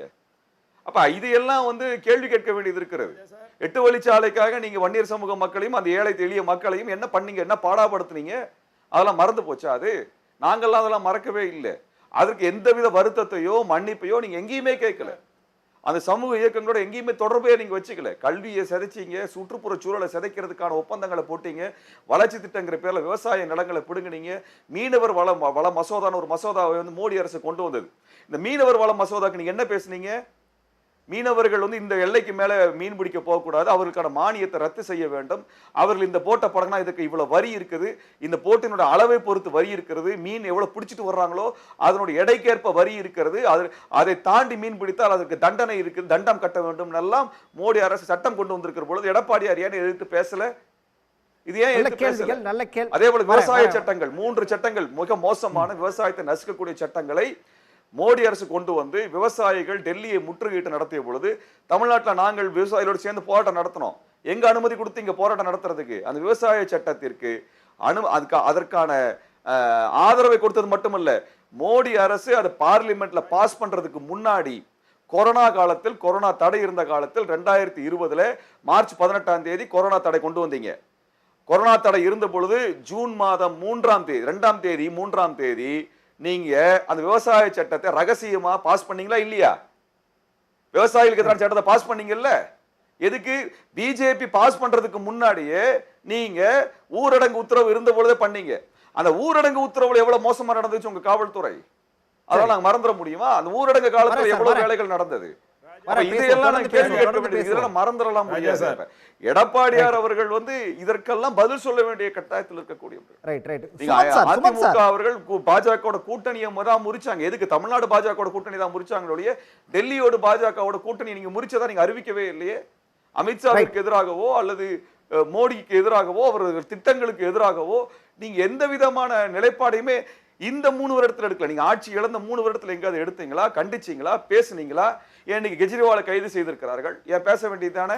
அவர் ஒரு முதலமைச்சர். ஹேமந்த் சோரன் ஒரு பழங்குடிகளினுடைய தலைவர், அவர் ஒரு முதலமைச்சர், அவரை கைது செய்திருக்கிறார்கள். ஏன் பேச வேண்டியதானே? அதை கண்டிச்சு பேசுறதுக்கு என்ன? நீங்க உங்களுக்கு திமுக ஒத்துக்கலாம். நீங்க பாஜகவோட முரண்படுகிற கட்சிகளோட என்னைக்காவது கூட்டணி வைக்கிறதோ அல்லது அவர்களுக்கு ஆதரவோ ஏதாவது பேசுனீங்களா? அல்லது பாஜகவுக்கு எதிராக இருக்கக்கூடிய எங்களை போன்ற இயக்கங்களை என்னைக்காவது ஆதரிச்சிருக்கிறீங்களா? எங்களை போன்ற இயக்கங்களுக்கு என்றைக்காவது ஆதரவு, எங்கள் மீது நடந்த அடக்குமுறைகளை நீங்க வந்து என்னைக்காவது கேள்வி கேட்டிருக்கீங்களா? சரி நான் சரி. கேட்கறது 1000 சுமன் சார், விஷயங்கள் சுமன் சார், எடப்பாடியாரை நோக்கி. சுமன் சார், இதை திருமுருகன் நான் மறந்துட காந்தி முடியாது. நிறைய சார், விஷயங்களை இது மாநில முன்வைக்கிறாரு. பிரச்சனை இல்ல. அதாவது டெல்லி இதுக்கு நான் என்ன ஒண்ணே ஒன்று கேட்கிறேன்னா, எடப்பாடியார் அவர்கள் ஒரே ஒரு விஷயத்துக்கு பதில் சொல்லணும். தொகுதி மறுசீரமைப்பின் மூலமாக தமிழ்நாட்டினுடைய பாராளுமன்ற உறுப்பினர் விகிதத்தை கம்மி பண்றதாக மோடி அரசு அறிவித்திருக்கிறது. உத்தரப்பிரதேசத்திற்கு 2 மடங்கு பாராளுமன்ற உறுப்பினர்கள், ராஜஸ்தானுக்கு 2 மடங்கு, மத்திய பிரதேசுக்கு 2 மடங்கு, பீகாருக்கு 2 மடங்கு, குஜராத்துக்கு 2 மடங்கு, ஹரியானாவுக்கு ராஜா, 2 மடங்கு, நான் வந்து பதில் சொல்றதுக்கு எனக்கு அனுமதி கொடுங்களேன். ராஜா, பாராளுமன்ற சார், உறுப்பினர்கள் வரேன், வரேன். அதிகரிச்சிருக்காங்களே. ஜவஹர் அலி சார், வரேன் இதை சார், ஜவஹர் அலி கண்டித்து வந்துடுறேன், எடப்பாடியார் வந்துடுறேன். இல்ல, அவர்கள் அவரு கேட்ட பதில கேட்டு உங்ககிட்ட தான் வரேன். இதுக்கான பதில் வேணும், நீங்க சொல்லணும். சொல்ல வரேன் முடியும். வரேன் வரேன். இல்ல இல்ல இல்ல, நான் உங்ககிட்ட பதில கேட்கிறேன். அதுக்கு மேல சுமன் சார், சுமன் சார், அதுக்கு நல்லா இருக்கும் நீங்க இந்த விவாதம். இஸ்லாமியர்கள் மீது இஸ்லாமியர் இனப்படுகொலை செய்வேன் பகிரங்கமா பாஜக நிச்சயமா பேசியிருக்கு. நிச்சயமா நீங்க நடந்தது. தான் பதில் சொல்லணும். ஜவஹர் அலி அதை வந்துடுறேன். எடப்பாடி சுமன் அவர்கள் சார், சுமன் சார், பேசியிருக்காங்களா? சுமன் சார், இவர் திருமுருகன் காந்தியோட குற்றச்சாட்டுகளை எப்படி பாக்குறீங்க? அதாவது வந்து இங்க தமிழ்நாட்டை பொறுத்த வரைக்கும் ஸ்டாலின் வந்து இவர் முதலமைச்சர் மு.க. ஸ்டாலின் சொன்னது போல இங்க பாஜக அதிமுக அப்படிங்கிறது பிரிஞ்சாலும் அதை யாரும் மக்கள் நம்பல, இது இந்த தேர்தலை எதிரொலிக்கும் அப்படிங்கிறத வந்து அவர் குறிப்பிட்டது போல தான் இருக்குமா, இல்ல நாங்க பிரிஞ்சிட்டோம் அப்படிங்கிறத மக்கள் ஏத்துக்குவாங்களா? அதை எப்படி பாக்குறீங்க, நீ எப்படி எடுத்துக்கிறது அதை? இல்லைங்க, திமுக முதலமைச்சர் உட்பட பிரச்சாரம் தொடங்கிய முதல் நாள்ல இருந்து ஆக்சுவலா அவங்க பிரியல, கள்ள உறவு இருக்கிறது, அவங்க வந்து ஒரு நாடகம் ஆடுறாங்க அப்படின்னு தானே முதல்ல இருந்து எல்லா பிரச்சார மேடையிலிருந்து அதானே சொல்லிட்டு இருக்காரு. அது ஒன்றும் புதுதாக கேட்கப்படுறது இல்லை. ஆனால் நிச்சயமாக ஒரு 20 நாட்களுக்கு முன்பு இருந்ததை காட்டிலும் இன்று அதிமுகவுக்கு ஆதரவு நிச்சயமாக கிரவுண்ட் லெவல்ல இருக்கிறது. அந்த ஆதரவு வந்து திரு எடப்பாடியுடைய கேம்பெயின் வந்து நிச்சயமா அவங்க கட்சி தொண்டர்களையாவது வந்து ஒருங்கிணைத்து ஒரு அட்லீஸ்ட் ஏற்கனவே சொன்ன மாதிரி ஒரு 7-8 தொகுதிகளில் ஒரு கான்டெஸ்ட் உருவாகி இருக்கிறது. ஸோ அதன் காரணமாக பிளஸ் ஒன் மோர் திங், இங்க நீங்க கிரவுண்ட்ல எங்க போனாலும் ஆன்டி இன்கம்பன்சி கட்டாயம் இருக்குது. நான் அதுக்காக வந்து அரசுக்கு எதிராக ஒரு அலை இருக்கிறதுன்னு நான் சொல்ல மாட்டேன், அந்த அளவுக்கு எல்லாம் ஒண்ணும் இல்லை. ஆனால் அதிருப்தி நிச்சயமாக இருக்கிறது. இப்ப சில திட்டங்களுக்கு வரவேற்பு இருக்கிறது. இந்த 1000 ரூபாய் இந்த பெண்களுக்கு மாதம் கொடுப்பற திட்டம், அதுக்கு இலவச பேருந்து பயணம் பெண்களுக்கு, இதெல்லாம் வரவேற்பு இருக்கிறது. ஆனால் ஓவரால் இந்த கடைசி ஓராண்டில் இந்த அரசு செயல்பாடுகள் மீது பெரும் அளவுல அதிருப்தி உருவாகி கொண்டிருக்கிறது. அதனாலதான் நீங்க பாத்தீங்கன்னா பல இடங்கள்ல நம்ம வீடியோவே பார்த்திருக்கோம், ஆளுங்கட்சியை சார்ந்த நபர்கள் கேம்பெயினிங்க்கு போகும்போது பொதுமக்கள் வந்து சூழ்ந்து கேள்விகளை கேட்கிறாங்க. ஏன் எவ்வளவு நாள் வந்து பார்க்கவே இல்லை, தொகுதிக்கே வரல, இல்லை இந்த பணிகளை செய்யலைங்கிற ரீதியாக அவர்கள் குற்றச்சாட்டு வைக்கிறார்கள். சோ இதெல்லாம் வந்து வெளிப்படையாக தெரிகிறது. அதை தாண்டி திமுக காங்கிரஸ் கூட்டணி தான் ஜெயிக்க போறாங்க பெரும்பாலான இடத்துல. பட் நிச்சயமாக சென்ற முறை வாங்கின 53% வாக்குகள் கிடைக்காது. என்னுடைய எதிர்பார்ப்பு அது ஒரு 7, 8, 9% குறையக்கூடிய ஒரு வாய்ப்பு இருக்கிறது. அண்ட் அந்த மாதிரி நடந்தால் இந்த முறை பெரும்பாலான இடங்களில் வெற்றி பெற்றால் கூட அது வந்து ஒரு வார்னிங் பெல்லாகத்தான் திமுக. சூர்யா ஒரே ஒரு குறுக்கிட விரும்புறாரு. சூர்யா உங்ககிட்ட ஒரே ஒரு விஷயத்தை குறுக்கிட விரும்புறாரு. இல்ல ஆக்சுவலி இந்த பர்சன்டேஜ் குறையும் அப்படிங்கிறதெல்லாம் அவருடைய நம்பிக்கை, அவருடைய எதிர்பார்ப்பு. மற்றபடி கடந்த முறை பெரிய அளவுல வெற்றி வாய்ப்பை நாங்கள் பெற போகிறோம். இல்ல மன்னிக்கணும், உங்கள் கூட்டணி 36, 37 இடங்களில் வெற்றி பெறும் என்று கூறும் அதே கருத்து கணிப்புகள் இதுவரைக்கும் ஹையஸ்ட் பர்சன்டேஜ் நாம் பார்த்திருக்கிற கருத்து கணிப்பு 47. ஒண்ணு பெரும்பாலான கருத்து கணிப்புகள் 44 45. அதாவது சுமார் 8% குறைவாகத்தான் கொடுக்கிறார்கள். அதே கருத்து கணிப்புக்கு தான் சொல்லுது 36 38 சீட்டு நீங்க தான் ஜெயிக்க போறீங்க. அதே தான் நானும் சொல்றேன். நீங்க பெரும்பாலான இடங்களில் திமுக கூட்டணி தான் ஜெயிக்க போறாங்க, அதுல மாற்று கருத்தே கிடையாது. ஆனால் வாக்கு சதவிகிதம் நிச்சயமாக இந்த ஆன்டி இன்கம்பன்சி ஃபேக்டர்னால குறைவதற்கு நிச்சயமான ஒரு வாய்ப்பு இருக்கு. அதுதான் வந்து உன்னிப்பாக கவனிக்க வேண்டிய விஷயம். சரி ஜவஹர் அலி, இப்ப நீங்க வாங்க. அதாவது வந்து இன்னும் உங்க மேல ஏன் நம்பிக்கை வரல அப்படிங்கிறதுக்கான காரணங்களை திருமுருகன் காந்தி அடுக்கினாரு. இப்ப சொல்லுங்க பதில. அவர் நிறைய அடுக்கும் போதே என்கிட்ட பதில் கேட்டிருந்தீங்கன்னா அதற்கு சரியான பதிலை கொடுத்துருப்பேன். இருந்தாலும் வந்து அவருக்கு கேட்ட கேள்விகள் நிறைய மறந்துட்டேன். இருந்தாலும் நான் சொல்கிறேன், முதல்ல வந்து நீங்கள் நினைக்கிற மாதிரி வந்து அதிமுக வந்து இன்றைக்கு களத்தில் முதல் கட்சியாக மக்கள் பேராதரவை பெற்ற இயக்கமாக இன்றைக்கு களத்தில் இருக்காங்க. நீங்கள் வேணால் பாருங்கள், தேர்தல் ஓட்டுக்கு பிறகு, ஓட்டு எண்ணிக்கைக்கு பிறகு நீங்கள் குறைந்தது அதிமுக 30 தொகுதிகளில் வெற்றி பெறும் அதனுடைய நீங்கள் பார்க்க போறீங்க என்ற நம்பிக்கையோடு இருக்கிறோம். ஒன்று. இரண்டாவது வந்து நம்ம இவர் சொன்னார், தோழர் திருமுருகன் சொன்னார், களத்தில் வந்து பிஜேபி மேலே மக்களுக்கு பெரிய கோபம் இருக்குன்னு சொன்னார். பிஜேபி மேலே கோபம் இருக்கு, ஆனால் தோழர் வந்து திமுக மேலே எந்த அளவுக்கு மக்கள் கோபம் இருக்குங்கிறதெல்லாம் மறந்துட்டு அவர் எல்லாம் மறைச்சிட்டு பேசுகிறாருன்னு தான் நினைக்கிறேன். ஒரு விஷயத்த சொல்கிறாரு நம்ம தோழர், என்ன அது வந்து இது வந்து ஒரு என்ன சொன்னார், தொகுதி சீரமைப்பு வந்து சொன்னார். அவர் தோழருக்கு தெரியலன்னா இல்லை அது கவனிச்சிருக்கலாம் கூட இருந்திருக்கலாம். தொகுதி சீரமைப்பு கூடவே கூடாது, ஒரு தொகுதியை கூட தமிழகத்திலிருந்து குறைக்கக்கூடாது என்று எங்களுடைய பொதுச் செயலாளர் எடப்பாடியார் சொல்லியிருக்கார். சிஏஏ பற்றி பேசினார். அன்றைய காலகட்டத்தில் பாரதிய ஜனதா கட்சியோட கூட்டு வந்த அந்த கூட்டணியில் இருந்த காரணத்திற்காக அதை ஆதரிச்சுட்டோம், தவறு என்று உணர்கிறோம். காரணம், அம்மா அவர்களுக்கு வழங்கப்பட்ட அந்த 5 வருட ஆட்சி நிற்கிறதுக்காக வேண்டி எதிரியும் துரோகியையும் முறியடிப்பதற்காக வந்து பிஜேபியினுடைய ஆதரவு எங்களுக்கு தேவைப்பட்டது என்பதில் மாற்று கருத்தில்லை. ஆனால் இன்றைக்கு திருமுருகன் காந்தி சொல்றாரு, முதல் முறையா ஒத்துக்கிட்டீங்க போல இருக்கு ஜவஹர்லி. சொல்றேன், உங்க கட்சி உங்க அதிகாரத்தை காப்பாத்துறதுக்காக ஒரு நிமிஷம் சொல்லிடுறேன். இல்ல முதல் முறையா இந்த விஷயத்தை ஜவஹர்லி வாயிலிருந்து நான் கேட்கிறேன் நினைக்கிறேன். இல்ல குறிப்பா அதிமுக தரப்புல இருந்து இந்த விஷயத்தை தான் முதல் முறையா கேட்கிறேன். ஆட்சியை தக்க வச்சுக்கிறதுக்காக அட்ஜஸ்ட் பண்ணிட்டோங்க சார். சரி சார், நான் சொல்றது முடிச்சிடுறேன் சார்.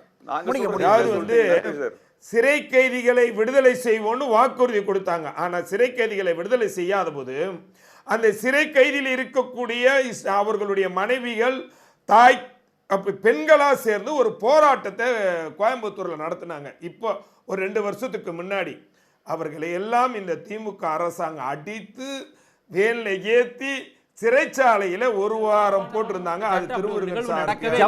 ஜவஹர்லி எப்ப நடந்துச்சு அந்த நிகழ்வு? அந்த தேதியை குறிப்பிட சொல்லுங்க.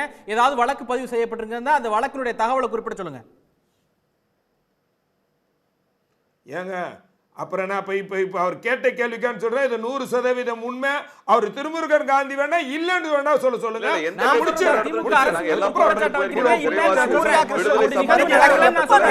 எல்லா அமைப்புகளுடைய இஸ்லாமிய அமைப்புகளுடைய போராட்டத்திற்கும் மே 14 இயக்கம் பங்கெடுத்திருக்கிறது. எந்த அமைப்போட போராட்டம் சொல்லுங்க நீங்க. ராஜா சார் நீங்க ஏன் ராஜா சார் இதனாலதான் நீங்க ஒரு டிஸ்கிரிமினேஷன் உங்க விவாதத்துல நான் பாக்குறேன். என்ன பாரபட்சம், நீங்க வந்து நாங்க பேசும்போது அவங்கள கேள்வி கேட்ட விட்டுறீங்க. அதிமுக அவங்க பேசும்போது குறுக்கிட்டு போட்டா இருங்க பதில் சொல்ல விடாம கடைசிக்கு வரீங்க. இது ஜவஹர்லி நீங்க சொல்லி முடிங்க, அதுக்கப்புறம் அவங்க கேள்வியை கேட்கட்டும். நான் எந்த பாரபட்சமும் பார்க்கலாம். சரி, என்ஐஏ சட்டத்துக்கு திமுக ஆதரவு ஓட்டு போட்டாங்களே, அப்ப திருமுருகன் காந்தி ஒரு விஷயத்தை குறிப்பிட்டு அதை பாதியில விட வேண்டாம். இவங்க எல்லாம் எந்த போராட்டம்னு கேட்டாங்க, யாரு அடக்குமுறையை கையில் எடுத்தாங்க, யாரு சித்திரவதை செஞ்சாங்க, எப்ப வேன்ல ஏத்துனாங்கன்னு கேக்குறாங்க. அதை சொல்லிட்டு அப்படி கடந்து வாங்க. ஓகே, அதாவது வந்து சிறை கைதிகளை விடுதலை சொல்லி அந்த குடும்பத்தை சேர்ந்த பெண்கள் வந்து கோயம்புத்தூர்ல தேதி தெரியல என திடீர்னு கேட்டலாம் அந்த ஒரு பெரிய ஒரு ஆர்ப்பாட்டத்தை நடத்தினாங்க. அந்த ஆர்ப்பாட்டத்தில் அதாவது நூற்றுக்கணக்கான இஸ்லாமிய பெண்களும் கலந்து கொண்டாங்க. அவங்களை எல்லாமே வந்து அன்னைக்கு தடியடி நடத்தப்பட்டது. அவர்களை வேலை ஏற்றி 1 வாரம் சிறைச்சாலையில் அடைக்கப்பட்டார்கள். இல்லைங்க, இருங்க நான் சொல்லி முடிச்சிடறேன். ஒரே ஒன்று கேட்கிறேன். இப்போ தமிழ்நாட்டில் திருமுருகன் காந்தி விட அவர் என்ன சொல்லுவாங்க, திமுக கட்சிக்காரரு இல்ல அவங்க பொது சிவில் சட்டத்துக்கு ஆதரவு கொடுக்கல பாரு, எல்லா சட்டத்துக்கும் திமுக வந்து உத்தம புருஷர் மாதிரி பேசுவாரு. திருமுருக காந்தி சொல்லட்டும், நான் ஏத்துக்கிறேன். இன்றாது தமிழ்நாட்டில் இன்றைக்கு ATS என்று ஒரு சட்டத்தை போட்டிருக்காங்களா இல்லையா, ஆன்டி டெரரிஸ்ட் ஸ்குவாட். அந்த சட்டத்தை எதுக்காக போட்டாங்க, யாருக்காக போட்டாங்க திருமுருகன் காந்தியை பதில் சொல்லுங்க. இரண்டாவது, விவசாய திருவண்ணாமலையில குண்டர் சட்டத்தில் போட்டாங்களே, ஏன் குண்டர் சட்டத்தில் இந்த திமுக அரசாங்கம் அடைச்சாங்கன்னு திருமுருகன் காந்தியை நியாயமாய் பேச சொல்லுங்க, நான் ஏத்துக்கிறேன். திருமுருகன் நீங்களே பதில் சொல்லிடுங்க ஜவஹர்லிக்கு. ஜவஹர்லி சார், நீங்க அந்த 8 வழிச்சாலை போராட்டத்துல இருந்து அருள் ஆறுமுகத்தை குண்டர் சட்டத்துல அடைத்ததுக்கு நாங்கள் வன்மையா கண்டிச்சோம். நாங்க போராட்டத்துல இருந்தோம், நாங்களும் போராட்டம் நடத்தினோம். சரிங்களா? ரெண்டாவது ஏடிஎஸ் சட்டத்திற்கு எங்களோட ஆதரவும் இல்லை, அதையும் நாங்க கண்டிச்சிருக்கிறோம். அதற்கான போராட்டத்தையும் நாங்க அறிவிச்சோம், அதற்கான எதிர்ப்புகளையும் நாங்க தெரிவிச்சோம். உங்க ஆட்சியில இந்த மாதிரி எதிர்ப்பு தெரிவிச்சாலே போட்டீங்க. அதுதான் அதுல இருக்கக்கூடிய ஒரு வித்தியாசம். இப்ப நாங்க நடத்தின போராட்டங்கள் உங்களுடைய நடத்துற கூட்டத்தை கூட உங்களுடைய ஊடகத்துல நீங்க காட்டினது கிடையாது, உங்களோட ஊடகத்திலே வந்தது கிடையாது. சரிங்களா? அப்பதான் உங்களுக்கு தெரிஞ்சிருக்கும் இந்த விஷயங்கள் எல்லாமே. அதனால நீங்க வந்து எங்களை வந்து மக்களுக்காக போராட்டங்கள் நிற்கிறோம், மக்களுக்காக விஷயங்களை வருடத்துக்கு 150-200 போராட்டங்கள்லயும் நிகழ்ச்சிகளையும் பங்கெடுத்துட்டு இருக்கிற வேணாம். சரிங்களா? அது உங்களுக்கு தெரியல. நான் என்ன சொல்றேன்னா, இந்த 2.5 வருட ஆட்சியில 2-3 வருட ஆட்சியில ஏதாவது ஒரு இடத்துல திமுகவை கண்டித்து நடத்திய போராட்டங்கள் நீங்க பங்கெடுத்திருக்கீங்களா? உங்க கட்சி பங்கெடுத்திருக்குதா? சாமானிய மக்களுக்கு நீங்க ஏதாவது போராட்டம் நடத்திருக்கீங்களா? நீங்க ஏதாவது ரோட்டுக்கு வந்திருக்கீங்களா? 8 வழிச்சாலை அருள் ஆறுமுகத்து குற்றச்சாட்டுல போடுங்க, நீங்க ஏதாவது போராட்டம் நடத்துனீங்களா என்ன? சொல்லுங்க. போராட்டம் நடத்தி நாங்களும் அதெல்லாம் உங்களுக்கு வந்து அறுவடை பயன்படுத்துவீங்க. நாங்க ஒரு விஷயத்துக்கு வரும்போது எங்களுக்கு எல்லாம் வந்து நிக்க மாட்டீங்க. ராஜா சார், ஜவஹர் அலி பதில் சார் சொல்லுங்க. கேக்குறாரு சார், காந்தி கிட்ட கேக்குறேன். ஏடிஎஸ் சட்டம் யாருக்கு எதிராக இந்த அரசாங்கம் போட்டிருக்கு, அதுக்கு பதில் சொல்லுங்க. சட்டங்களே ஒரு கருப்பு சட்டம் தனியான பிரிவை கொண்டு வருவது ஏற்றுக்கொள்ள முடியாதுங்களே, மாற்று கருத்து கிடையாது. அதுக்கான எதிர போட நடந்துட்டா இருக்குது சார். நீங்க எல்லாம் கொண்டு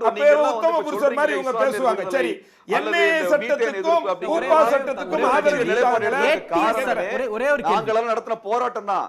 நீங்களே கொள்கை முடிவெல்லாம் எடுக்கல. நீங்க அந்த கொள்கை முடிவு உங்களுக்கு இது வரைக்கும் அப்படி எடுத்தது. நாங்கெல்லாம் நடத்தின போராட்டத்தை பார்த்து கொள்கை முடிவு எடுக்கீங்க. மக்களுடைய நலனுக்காக பல்வேறு போராட்டங்களை நடத்தியிருக்காங்க. ஜவஹர் அலி சார், அவர் ஒரு விஷயத்தை கேட்கிறார் சார். மக்கள் பிரச்சனைக்காக நாங்க தொடர்ந்து களத்துல போராடிட்டு இருக்கோம். எந்த போராட்டத்துக்கு அதிமுக வந்து எங்க கூட நின்னுச்சுன்னு கேக்குறாரு. அதுக்கு சொல்லுங்களேன் பதில. இது எதுக்கு வந்தோம்னு சொல்லி சொல்லுங்களேன் சார். அததான் சொல்ல வரேன் சார். தமிழ்நாட்டுல ஒரு மிகப்பெரிய எதிர்க்கட்சி, அந்த எதிர்க்கட்சி மக்கள் நல போராட்டங்களே பல்வேறு விலைவாசி உயர்வாக இருக்கட்டும், அதாவது வந்து கள்ளச்சாராயத்தில் 24 பேர் இறந்ததாக இருக்கட்டும், இந்த மாதிரி விவசாயிகளுக்கு தடியடி நடத்தி உள்ள போட்டதாக இருக்கட்டும், பல்வேறு பிரச்சனைகளுக்கெல்லாம் அதிமுக குரல் கொடுத்து போராடி இருக்கு. நீங்க மக்கள் பிரச்சனை சார், இந்த 3 வருஷத்துல மட்டும் கடந்த 1 வருஷத்துல மட்டும் 38 போராட்டங்களை நடத்தியிருக்கோம். மற்ற கட்சிகளுக்கு பதில் சொல்ற மாதிரி எங்களுக்கு சொல்லாதீங்க. நாங்க போராட்ட களத்துல நிக்கிறவங்க, எங்களுக்கு ஆதரவா உங்க பிரதிநிதி வர்றதுல உங்களுக்கு என்ன சிரமம் வந்துற போது அத கூடிய நீங்க பண்றதுல தான் கேக்குறோம். உங்க ஊடகத்தை நீங்க அனுப்புறது இல்ல, நீங்க ஒரு டிவி சேனல் வச்சிருக்கீங்க, அத கூடிய எங்களுடைய போராட்டங்களுக்கு அனுப்புறது கிடையாது. பிரச்சனை பதில் சொல்ல மாட்டீங்களா சார்? மக்களுக்காக அந்த கட்சி போராடுதாங்கிறது பிரச்சனையா சார்? மக்களுக்காக போராடுறாங்களாங்கிறது பிரச்சனையா? நீங்க எதுவுமே பண்ணலங்கிறதா இப்ப விஷயம்.